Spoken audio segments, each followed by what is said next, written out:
नमस्कार दोस्तों। आज देखिए बात करते हैं अपन व्यवहारवादी सिद्धांतों के बारे में। और व्यवहारवादी सिद्धांत वो सिद्धांत है जिनमें किसी के व्यवहार में बदलाव आए। व्यवहार में बदलाव आए वही आपके हैं व्यवहारवादी सिद्धांत, बिहेवियरल थ्योरी। तो सबसे पहले पढ़ेंगे थॉर्नडाइक को, वो मनोवैज्ञानिक जिन्होंने पशुओं पर सबसे पहले प्रयोग किया था। ये हैं कहाँ के साथियों? ये हैं आपके अमेरिका के। और ये नाम है इनका E.L. थॉर्नडाइक। 1874 से 1949 तक इन्होंने अनेक प्रकार के शोध किए। थॉर्नडाइक ने सीखने के सिद्धांत का प्रतिपादन 1898 में अपने PhD शोध प्रबंध, जिसका शीर्षक क्या था, एनिमल इंटेलिजेंस, इसमें किया था। सीखने के सिद्धांत का प्रतिपादन कब किया? एक शोध कर रहे थे, रिसर्च कर रहे थे, PhD जिसको बोलते हैं। और नाम इसका शीर्षक क्या था, एनिमल इंटेलिजेंस। कब किया गया? 1898 में। किसके द्वारा? E.L. थॉर्नडाइक के द्वारा। काम कितना किया? 1874 से लेकर 1949 तक। और आज पढ़ रहे हैं थॉर्नडाइक का संबंधवाद सिद्धांत, Thorndike theory of A connectionism. ये जो नाम दे रखा है इसको देखेंगे आप, कनेक्शनिज्म, यही नाम है।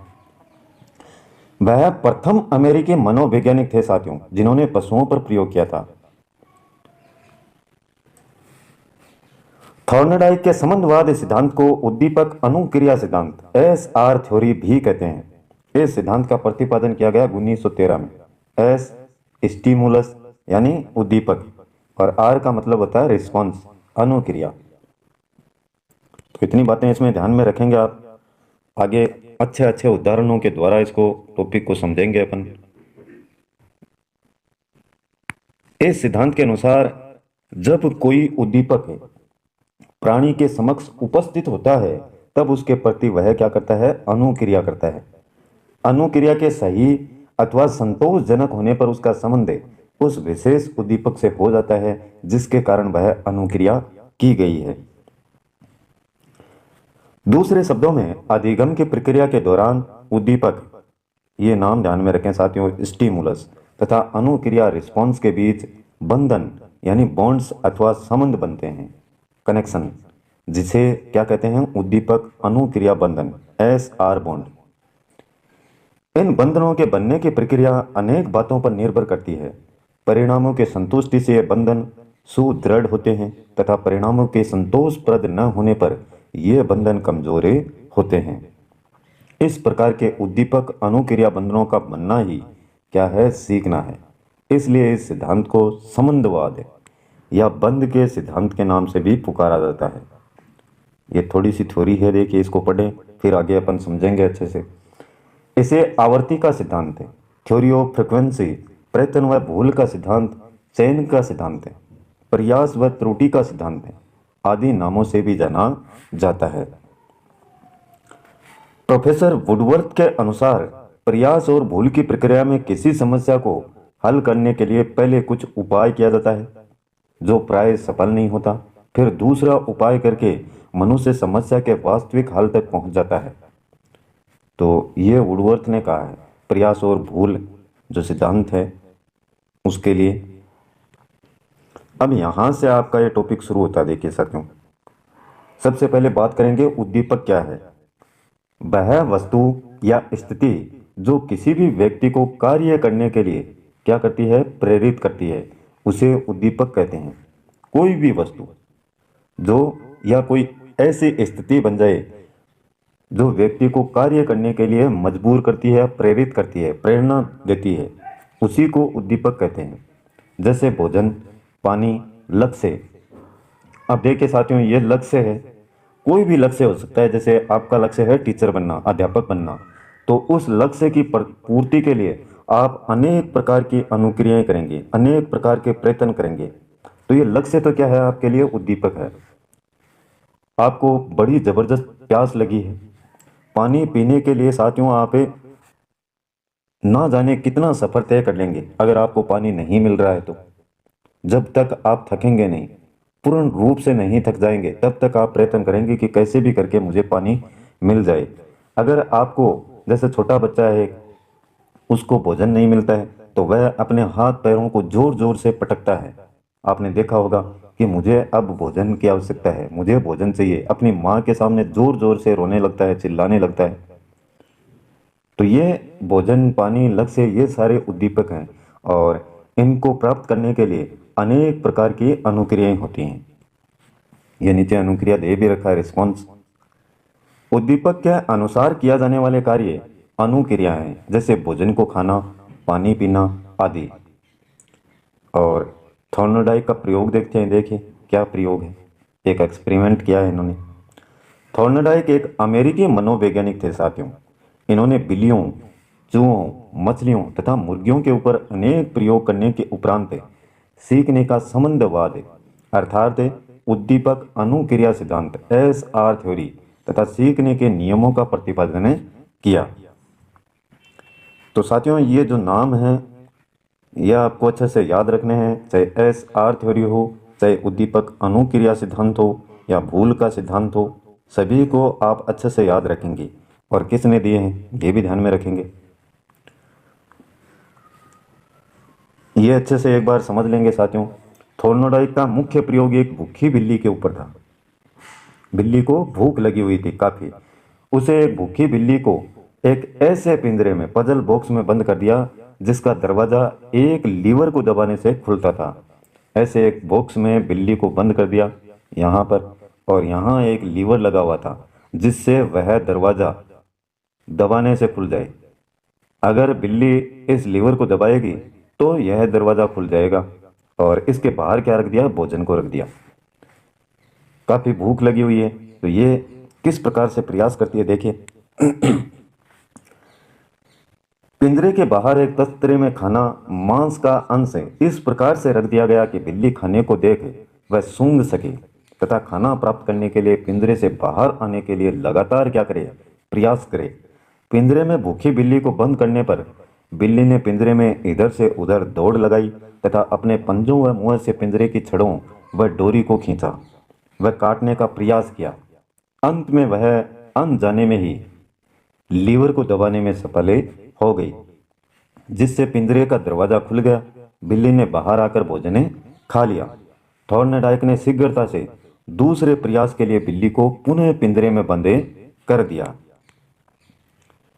इस बार बिल्ली पहले से थोड़ा जल्दी लीवर को दबाकर पिंजरे का दरवाजा खोलने में सफल हो गई। शुरुआत में साथियों उसने ऐसे ही अनजाने में लीवर को दबाया, लेकिन साथियों फिर उसको धीरे धीरे क्या है, उसने अभ्यास किया तो उसको लीवर दबाना आ गया। उसको पता चल गया कि इसको दबाएंगे तो यह दरवाजा खुल जाएगा। थॉर्नडाइक ने देखा कि कुछ प्रयासों के बाद बिल्ली अनावश्यक तथा अवांछित क्रियाओं को कम करने लगी, उछल कूद कम करने लगी, शीघ्रता से लीवर को दबाकर पिंजरे का दरवाजा खोलने में निपुण हो गई। तो समय की क्या होने लगी, बचत होने लगी। अभ्यास किया तो उसने बिल्ली के द्वारा पिंजरा खोलना सीखने की प्रक्रिया को स्पष्ट करते हुए निष्कर्ष निकाला कि उद्दीपक व वांछित अनुक्रिया के बीच एक बंध बन गया है। उद्दीपक जो खाना रखा हुआ है और उसकी अनेक प्रकार की एक्टिविटीज बिल्ली ने जो की, उनके बीच में क्या बन गया है, एक बॉन्ड बन गया है। थॉर्नडाइक के प्रयोग का रेखा चित्रीय निरूपण नीचे दे रखा है, देखिए यह है इस प्रकार से। ये डायग्राम है साथियों, कैट एक्सपेरिमेंट बाय थॉर्नडाइक। ये पिंजरा था इस प्रकार से और यहाँ पर लीवर लगा हुआ है, बाहर इसके खाना रख दिया गया। जैसे ही इस लीवर पर बिल्ली ने पांव रखा तो ये दरवाजा यहाँ से क्या हो गया, खुल गया और बिल्ली बाहर आकर के भोजन कर लिया। थॉर्नडाइक ने बिल्ली के द्वारा सीखने की प्रक्रिया का विश्लेषण किया, अच्छे से उसको समझा किस प्रकार से इसने क्रियाएं की हैं। सीखने के लिए दो महत्वपूर्ण बातों पर जोर दिया। बिल्ली क्या होनी चाहिए, भूखी होनी चाहिए, अर्थात सीखने के लिए प्रेरणा का होना आवश्यक है। जब तक उसके पास में प्रेरणा नहीं होगी तब तक वह क्रियाएं नहीं करेगी साथियों। बिल्ली की भूख को संतुष्ट करने के लिए भोजन का होना भी बहुत जरूरी है, जो पुनर्बलन का कार्य कर सके।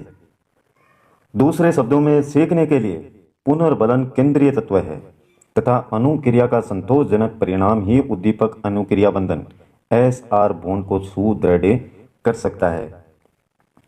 तो इसमें समझने वाली बात यही है साथियों कि आपके पास में एक तो प्रेरणा होनी चाहिए, तभी आप उस लक्ष्य को प्राप्त कर सकते हैं।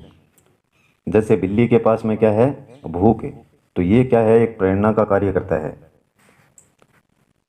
और भोजन ये पुनर्बलन प्रदान करता है उसको। जब उसकी सुगंध आएगी तो बार बार वह प्रयास करने को तत्परता दिखाएगी।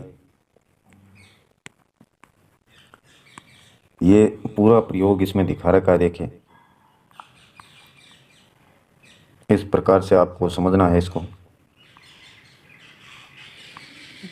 ये देखिए, पिंजरे में बंद भूखी बिल्ली तथा पिंजरे के बाहर क्या है, भोजन रखा हुआ है। बिल्ली क्या करेगी, सबसे पहले बिल्ली के द्वारा पिंजरे में उछल कूद मचाना, बिल्ली के द्वारा पिंजरे की सलाखों को हिलाना बार बार, बिल्ली के द्वारा सलाखों के बीच से निकलने की असफल कोशिश। शुरुआत में ऐसे थोड़ी ही वो निकल पाएगी उसमें से। उसके बाद में R4 दे रखा है, बिल्ली के द्वारा पिंजरे को खोलने वाले लीवर को दबाना तथा बाहर निकलकर भोजन प्राप्त करना।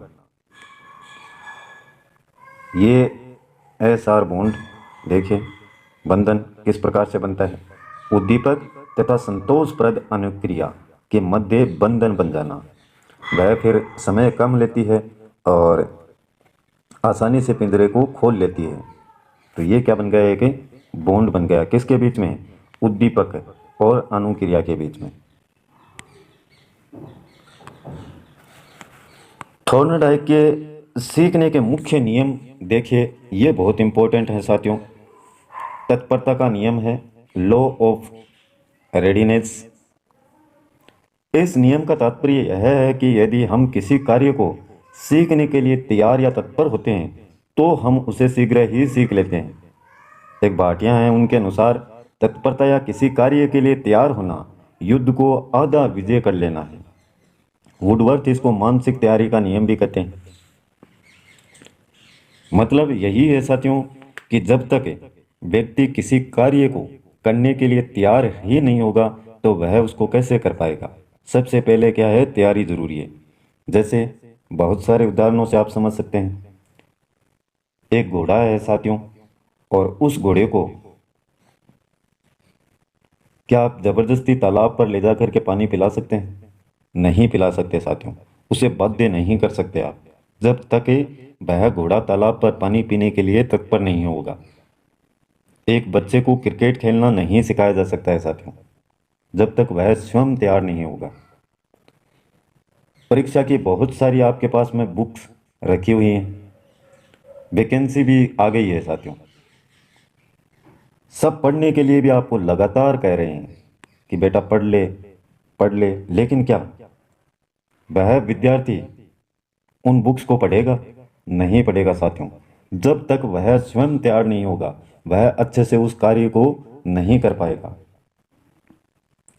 1-2 वर्ष के बालक को आप कतई जोड़ बाकी गुणा भाग नहीं सिखा सकते जब तक वह तत्पर नहीं होगा, अच्छे से तैयार नहीं होगा। यानी कहने का मतलब यही है कि तत्परता का संबंध किससे है? परिपक्वता से, मैच्योरिटी से। स्वयं तैयार नहीं तो वह कार्य नहीं करेगा, क्रियाएं नहीं करेगा।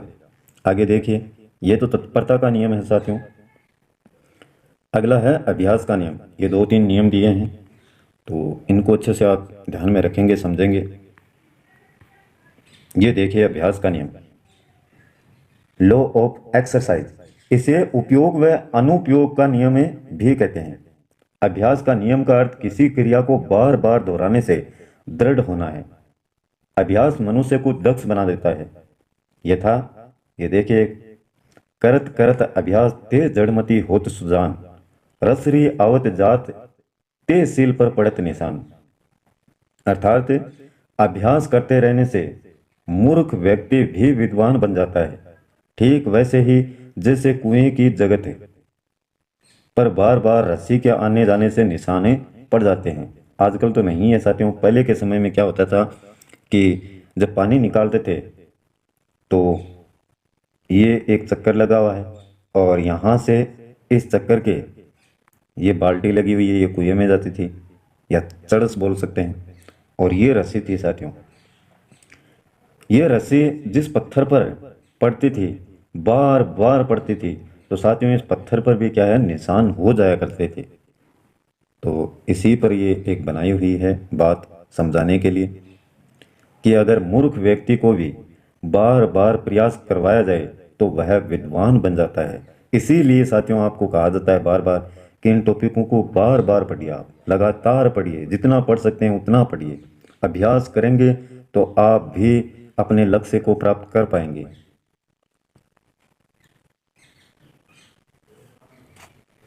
इसका देखिए एक उदाहरण है।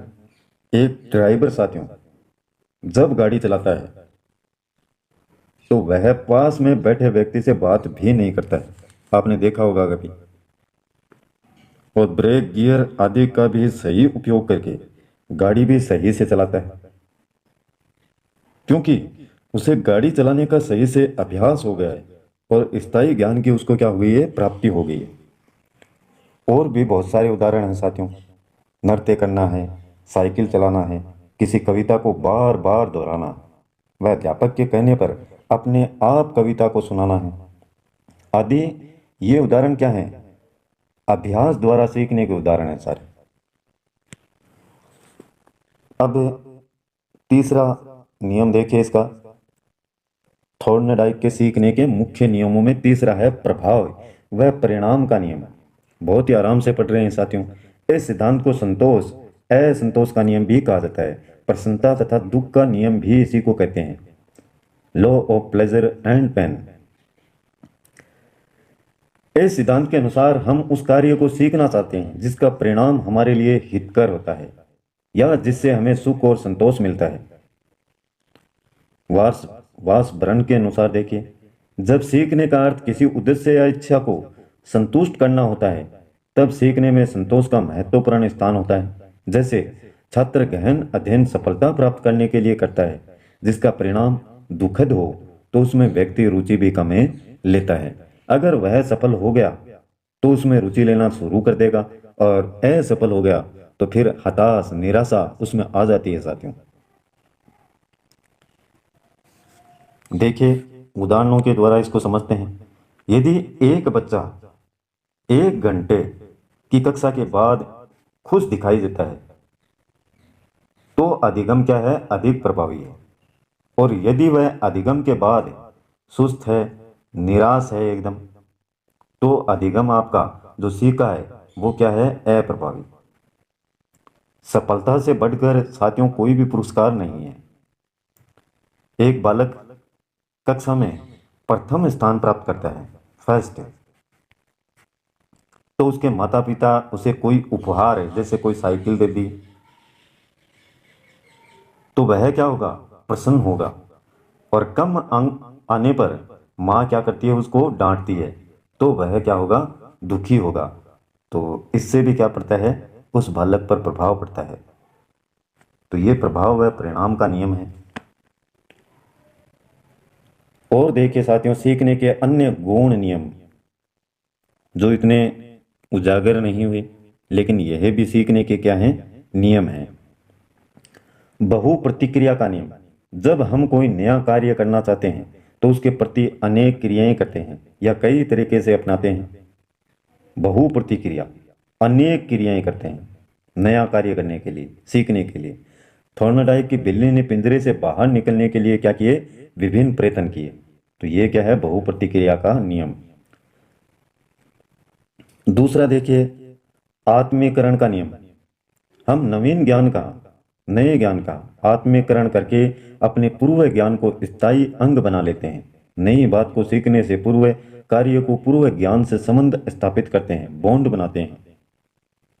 जैसे ज्ञात है, पहले से आपको ज्ञात है, जानकारी है, उससे अज्ञात की तरफ नवीन ज्ञान को पूर्व ज्ञान से जोड़कर आप क्या करते हैं, आत्मसात करते हैं। यही क्या है आपका आत्मीकरण का नियम। आगे देखिए, इसमें मानसिक विन्यास का नियम है एक। जिस कार्य के प्रति हमारी जैसी अभिवृत्ति या मनोवृत्ति होती है, हम उस कार्य को उसी अनुपात में सीखते हैं। यदि प्राणी मानसिक रूप से किसी कार्य को सीखने के लिए तैयार नहीं है तो वह उस कार्य को सीख नहीं पाएगा। उस कार्य के बारे में एक स्वस्थ दृष्टिकोण, देखने का नजरिया अथवा अभिवृत्ति विकसित होना आवश्यक है।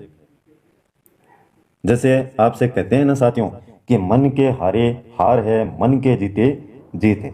मन का जैसा भाव होगा कार्य भी कैसा होगा वैसा ही होगा। तो इसको ही कहते हैं मानसिक विन्यास का नियम। अब देखिए आगे चौथा दे रखा है गौण नियमों में, ये थार्नडाइक के गौण नियम है। आंशिक क्रिया का नियम, जिस कार्य को छोटे छोटे भागों में विभाजित करने से कार्य सरल व सुगम हो जाता है। जैसे पूर्ण से अंश की ओर विधि। पूर्ण यानी छोटे से, पूर्ण तो यह हो गया, और इससे छोटे की ओर, इस प्रकार से प्रत्येक चीज को समझना, यह है आंशिक क्रिया का नियम। चलो उदाहरण से इसको समझाते हैं। एक बालक है साथियों, इस बालक के द्वारा परीक्षा की तैयारी करने पर पूरी पुस्तक में से महत्वपूर्ण जो तथ्य हैं इसके अंदर दिए गए हैं, इनको छांटकर उसमें से क्या है बाहर निकाल लिया, शॉर्ट ट्रिक्स के माध्यम से छोटे छोटे नोट्स के रूप में उसको बना लिया।